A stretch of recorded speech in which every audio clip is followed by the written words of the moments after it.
қойса да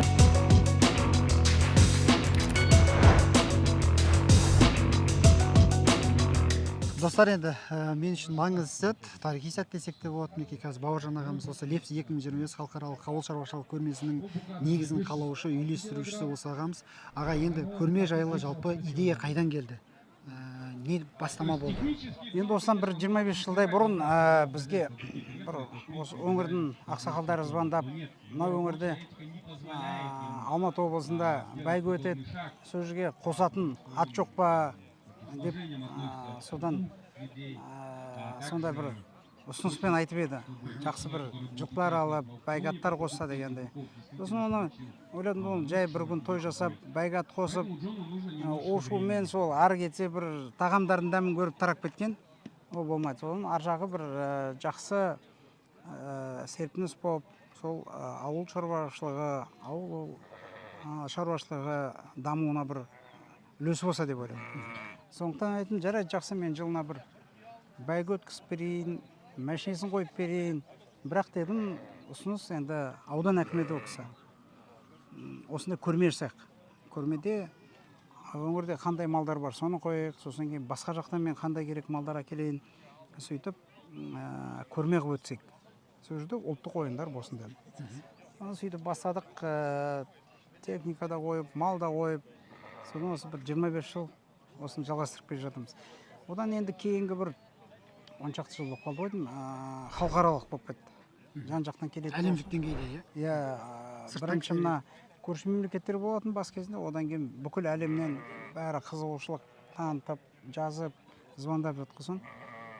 Өйткені о жақтан да тұқым малдар, содан кейін жаңағы астықтың тұқымдарын, егістіктің техникасын, технологиясын ала басқасын. Ол мемлекеттерден жалғыз біздің компаниямыздың арасында емес, бүкіл осы Қазақстан бойынша алып бір байланыс болсын деп, көрмені әлемдік деңгейге өтетін болды. 30-50 мемлекеттерге қатысатын болды.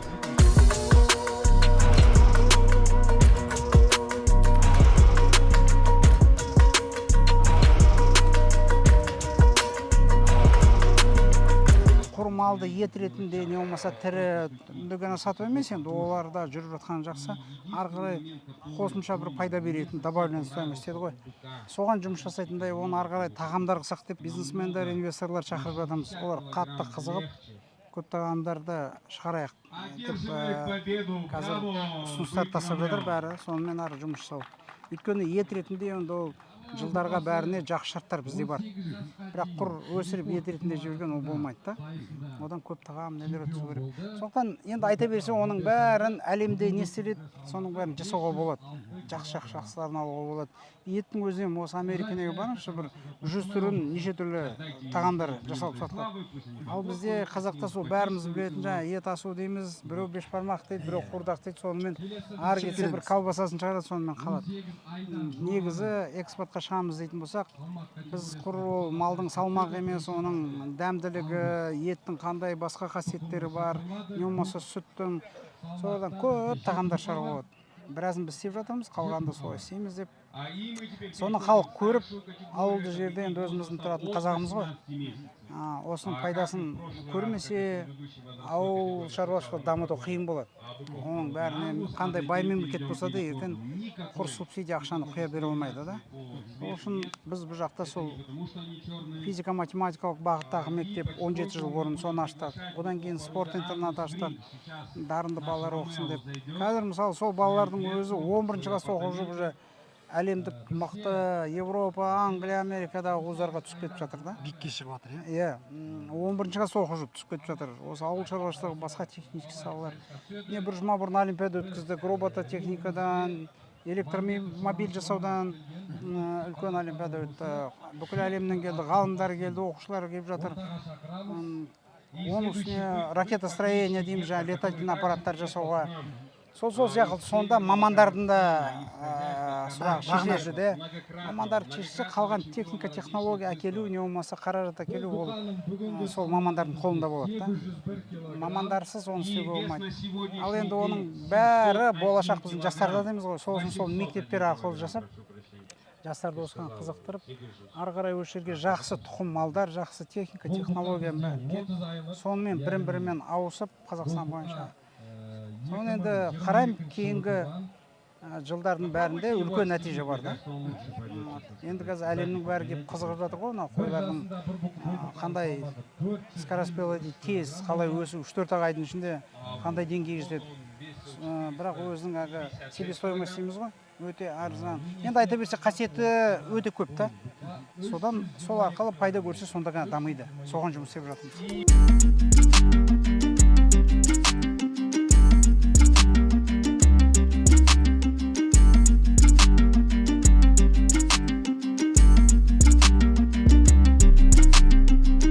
Бауыржан, бірақ мал шаруашылығынан бөлек сіздің өзіңіздің бір іште бір арман дейміз бе, бір стратегияңыз бар сияқты. Лепсіні дәл осы жерде туған өлке, енді туған топырақ, бірақ десек те бір туризм бағытында осы жақты бір дамыту ма, сондай бір мақсатыңыз да бар сияқты астасып. Әрине бар, ол бәрі даму керек. Құр мал шаруашылығы болмаса, егістік не болмаса, сүт, ет деп жатқан ол емес. Туризм ол онда қиын емес направление. Оны қазір қабылдай алатын болса, бүгін ақ толтырып асырып жібере аламыз соған отырғанда.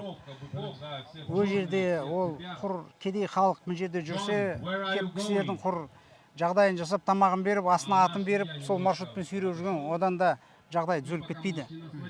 Енді оны да алып жүру керек. Менің ойым, бәрін қалада сала бермей, мына жерде ескі 100 мыңға халық тұрған. Бір 5-6 әлемнің ең мықты вуздарының, университеттердің хотя бы филиалын ашса, или орташа осы жерде. Біреу ауыл шаруашылық болсын, қалған технический салаларды болсын. Келешек сонымен бітірсек деймін да, осы жерден бүкіл әлем мықты профессорлар келіп сабақ берсе, мынандай табиғатта балалар оқыса, ол қаладағы бір пробкада жүріп, не тұратын общежитие жоқ, не болмаса қымбат қалада тұру. Мына жерде соның бәрін жасауға болады да табиғат. Сол кезде оған қосымша туризм да басқасы болады. Негізі менің арманым соған жетсек. Кеше мен Жәнібек Кенжебаевтың продюсерімін. Ботагөз сізге айтпадым екен, мен өзімнің YouTube каналым бар. 4 жылдай. Сендер екен ғой, жақсы айттың кеше ғана. Қазақ тілді осы сегментте біраз жұмыс істеп жүрген бауырларымыз боламыз. Кеше мен келген кезде енді 1800 шақырым ымырт жабыла кірдік та, ойланып келе жаттым, неге лепсі? Неге басқа жер емес? Сөйтіп, мен таңертең ұйқыдан тұрып оянғанда дала жарық болған кезде мен түсіндім. Неге лепсі екенін. Болды, ол сұраққа жауап таптым. Ол жерде енді сұрақ туындамайды. Аға, енді келесі сұрақ. Осы сұрақты мен осы жерде қатысушылардың біразынан естідім, бірақ. Лепсіні келешекте басқа өңірлерде де өткізу ойда бар ма? Қазақстан орталығында болсын, әлде тек қана осы жерде базироваться етіп, осы жерде қала ма бұл жоба? Мен ойлаймын, негізі не өтсе де бір жерде өткен жақсы да. Бұндай жұма сайын өтіп жатса артық болмайды. Ол Қазақстанның түкпір-түкпірінде әр өңірде өтіп жату керек. Өйткені ол бәрібірде бір проект, бір программаны бәрін бүкіл Қазақстанға оның бәрін кіргізе бере алмайсыз. Өйткені ол астық болса да әр районның районері өзінің тұқымдары болады. Мал болса да басқа бір геолокациясына қарап, ауа райына қарап, басқа қарап, әр заттың бір жерде алып бір жерге оны өсіре салмайсыз. Сол сияқты әр өңір бәрі даму керек, бірақ жақсы болатын жағын мына жерден алу керек. Өз жерлерде де өтсе де біздер жұма сайын қатысып тұруымыз керек. Оны бір жылда бір өтіп, одан ұмытып кетіп, жауап қоюға болмайды. Әр өңірдің бәрінде өту керек.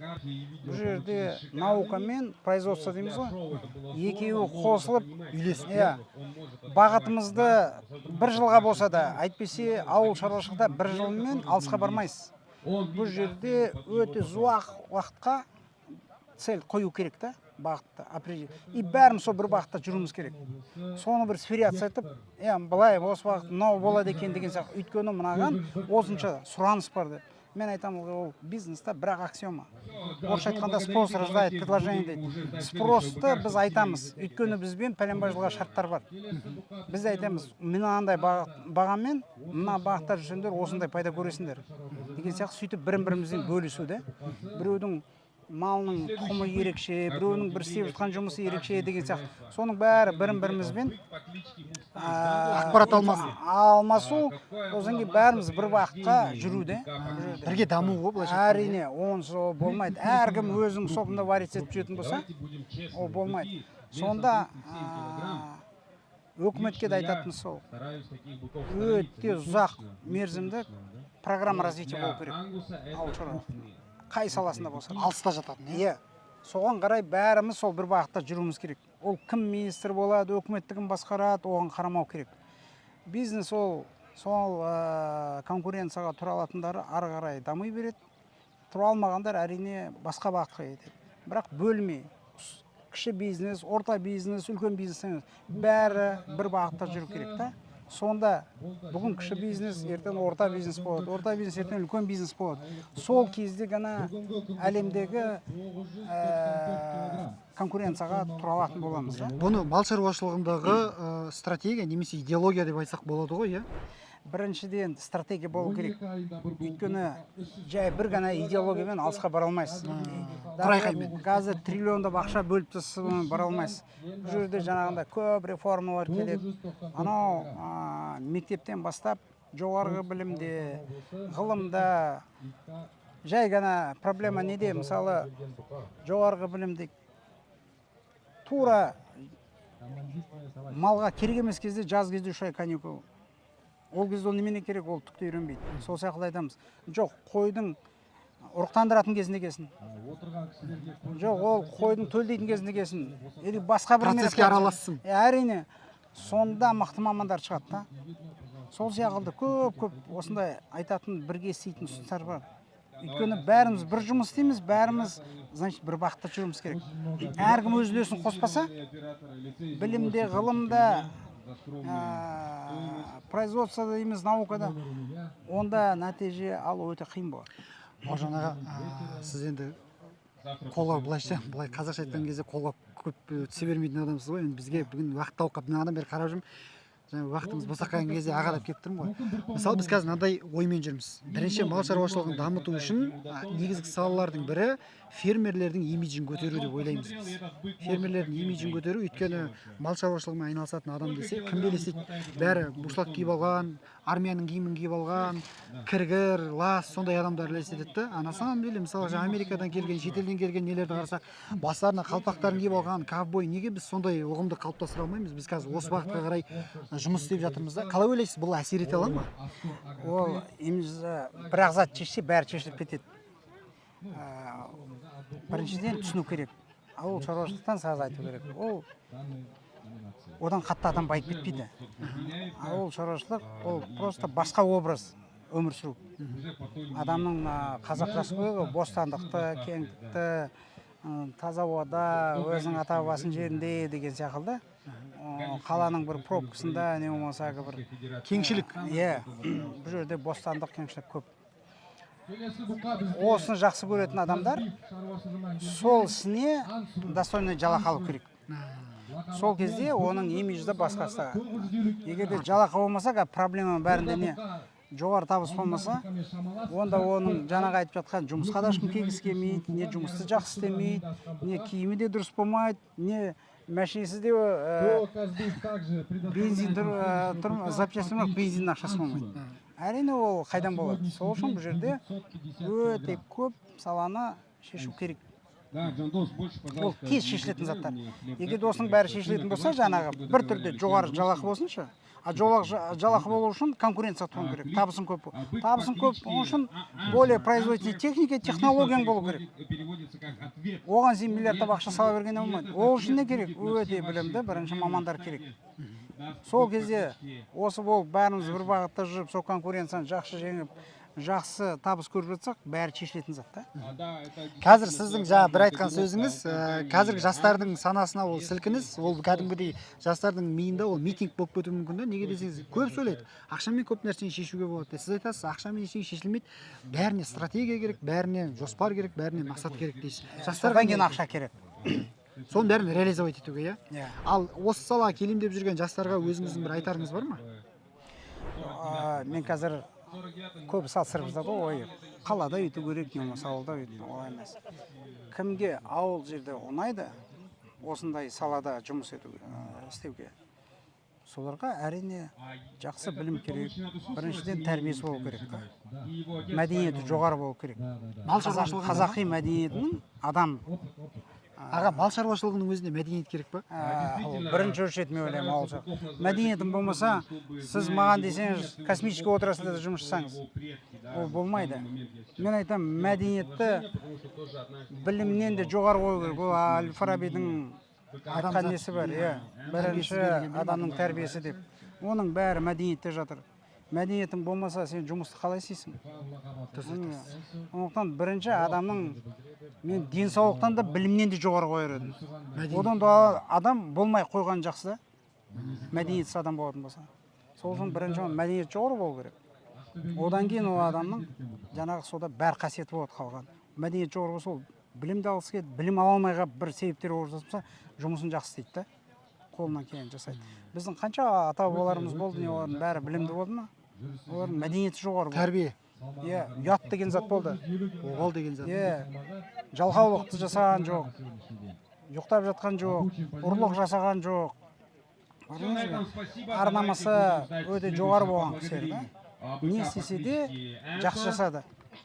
Мен бір нағашы адам, анамды асыраған кісі, анам жетім болды да, жездесі негізі. 44 жылы ауыр жарақатпен келген адам. Сонда анам айтады, қой көгендеп, сонымен күн көреміз дейді. Сосын бір ет ассақ, бірдеңе соның сүйекті қалған бір кішкене етімен тағы біреу асады. Сөйтіп 4-5-6 үйге дейін кезектен асып, бір сорпасымен суын ішкенге сорпасы. Талғажау өтеді. Сонда бала жан жақтан кім-кіммен ойнайды, ана кісілерге берейікші, біреу мына кісіге берейікші, кішкене баламыз дейді. Неге оған деп жүрсе, о, ана кісі кедей деп жүрсің. Сонда ана нағашы әкелері ұрсады екен. Үйде айтпа деп. Қазақта кедей жоқ, қазақта жалқау бар деп. 44-ші жылы. Сол заманда қазақта кедей жоқ, жалқау бар деп. Әрине, енді кісілердің бәріне ол ұнамас. Себептер көп. Сондықтан өкімет па, бизнес па, жұмысшы бәрі жұмыс жасау керек, бір бағытта жүруіміз керек. Жағдай жасау керек бизнес. Сол кезде жұмыс болып, сол кезде налогтар келіп, соның бәрі жөнделеді. Айтып ол ақшаның бәрі қайдан келеді? Егер адам жұмыс істемесе, налог төлемесе, әрекет етпесе.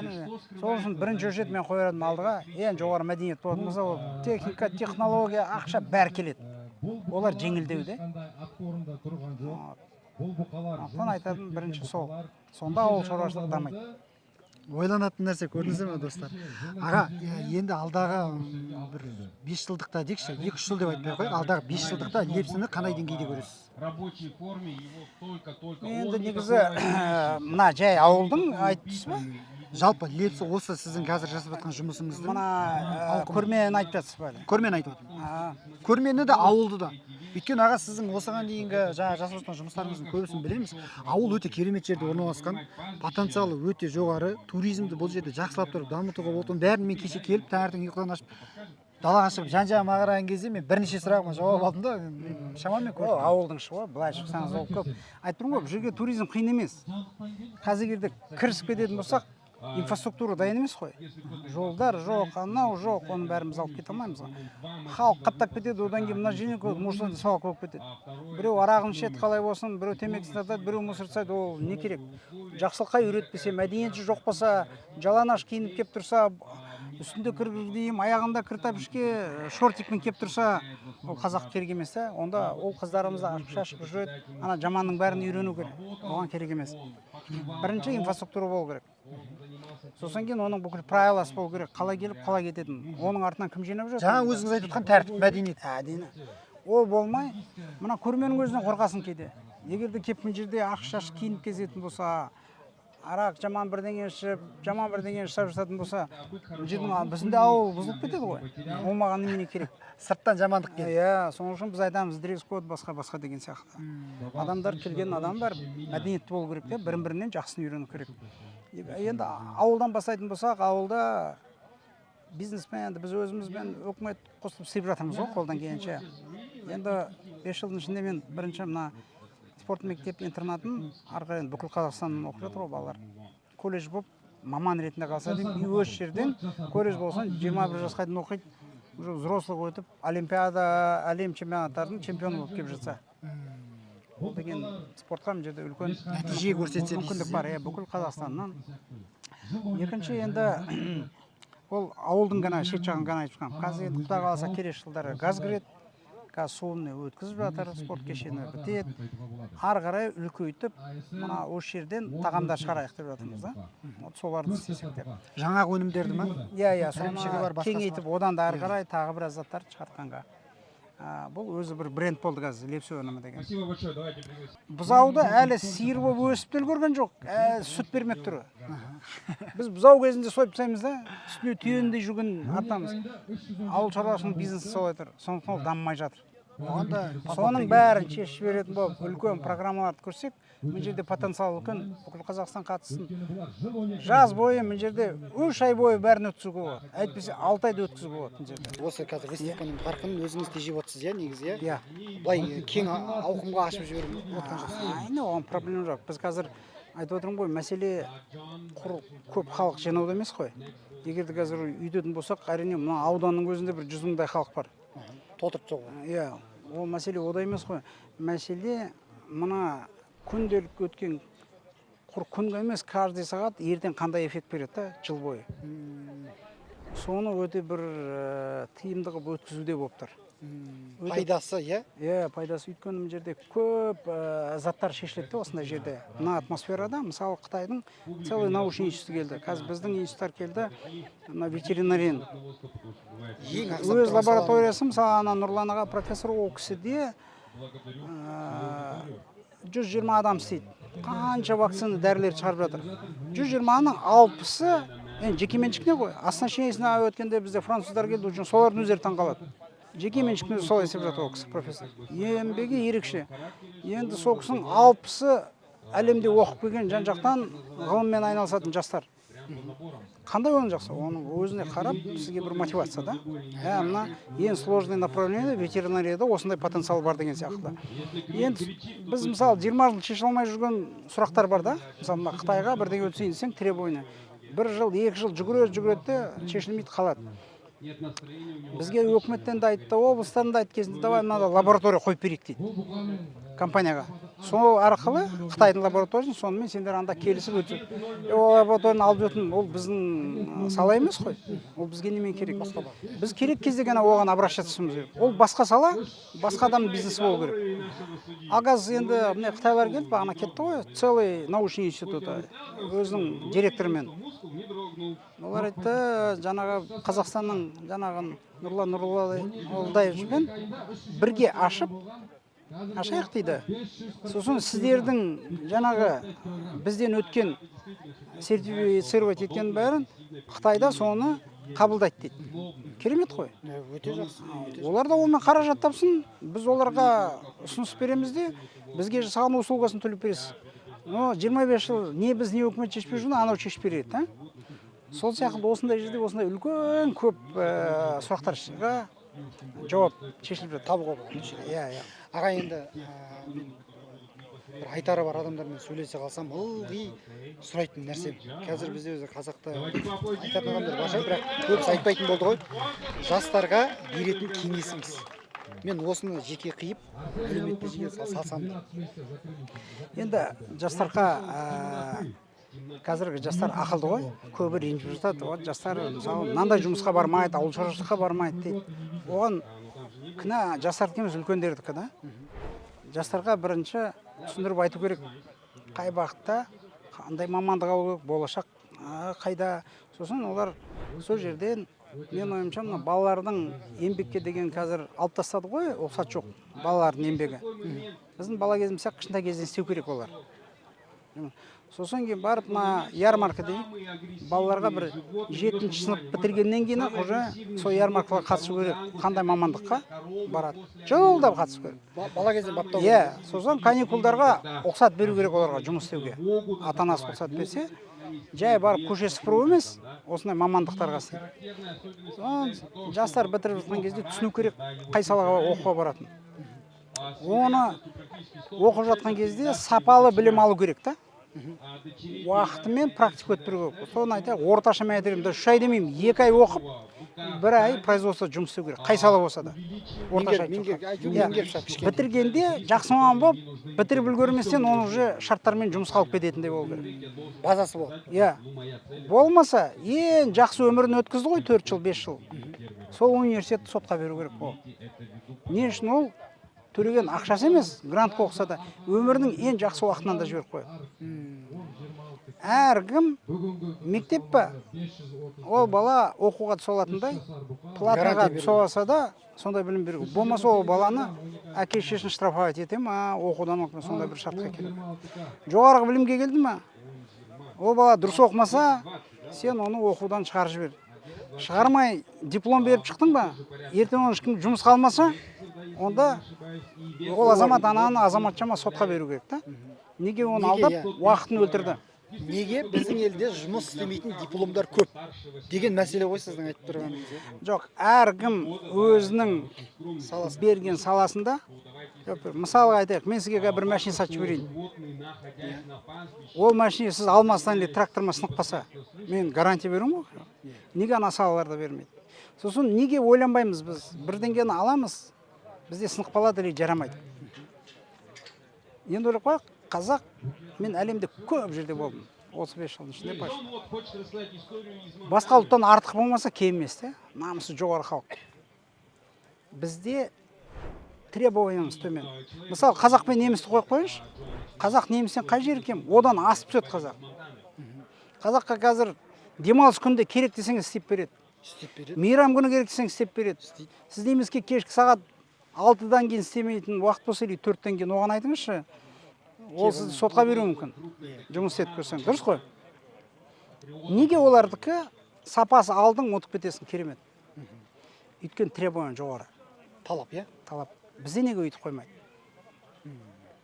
Бірақ оны орындалу үшін жағдай жасау керек. Сол кезде бәріміз айтып тұрғанымыз сол ғой, бір бағытта жүруіміз керек. Бәр талапты орындауымыз керек. Үлкен жұмыс қой. Әрине үлкен. Енді көш келе-келе өтеді дейді. Бірақ соны қазір көрсек, мен онда айтар едім, 10 жылда жетеміз, 5 жылда күнде орысша айтқанда поступательный движение көріп тұрсақ, біз соған келе жатырмыз ба? Кішкене болса. Кейбір жерде аз-азбен келе жатырмыз, көңілден шықпайды да. Енді онда түсінуге болады. Әр поколение өзінше бір мемлекетін құтқарушы дейміз, орысша спасатель сияқты өзінің родинасы. Сондықтан біз әр адам сол алған программаларға келісетіндей болу керек та. Жай ғана 2030 андай болады деген болмайды. Немене істейсің ол кезде?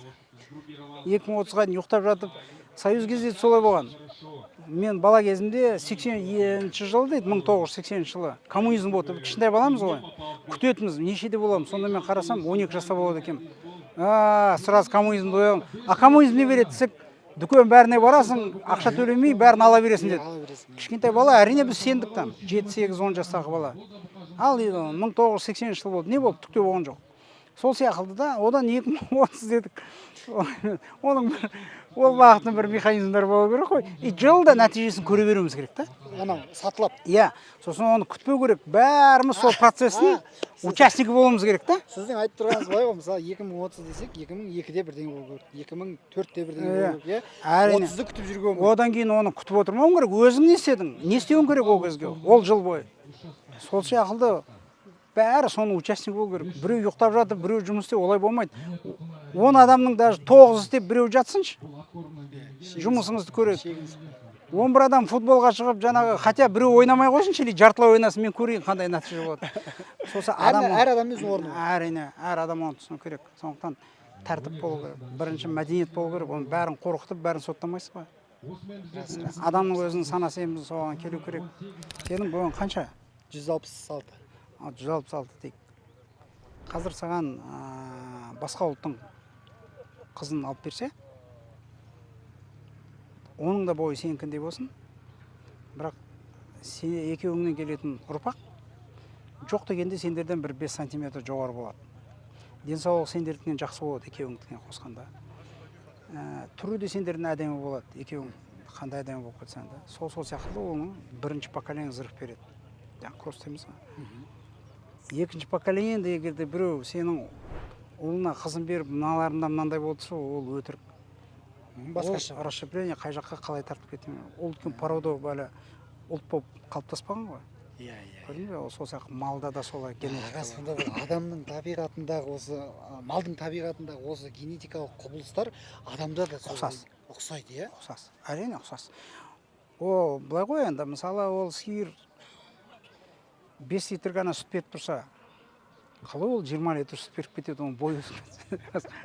Көрдіңіз бе? Не болмаса атты да сіз қалай аласыз?